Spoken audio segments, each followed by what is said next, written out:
નમસ્કાર દર્શક મિત્રો, જનાર્પણ ન્યૂઝમાં આપનું સ્વાગત છે। વડોદરાના પાણીગેટ બાવામાનપુરામાં જીબીના કર્મચારી પર હુમલો। સ્થાનિક દ્વારા વીજ બિલ નહીં ભરવામાં આવતા જીબીના કર્મચારીઓ મીટર કાપવા માટે ગયા હતા।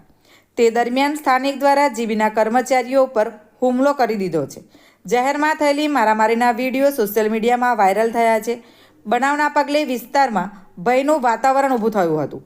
વીજ વપરાશ કરનાર ગ્રાહકે બિલ નહીં ભરી મીટર કાપવા આવેલા લોકો પર હુમલો કરી દેતા દોડધામ મચી હતી। આ મામલે પાણીગેટ પોલીસ મથકે ફરિયાદ નોંધાઈ છે। Bureau report, જનાર્પણ news. આવા જ નવા સમાચાર જોવા માટે જોડાઈને રહો જનાર્પણ ન્યૂઝ સાથે। અમારી ચેનલને લાઇક કરો, શેર કરો, સબસ્ક્રાઈબ કરો। ધન્યવાદ।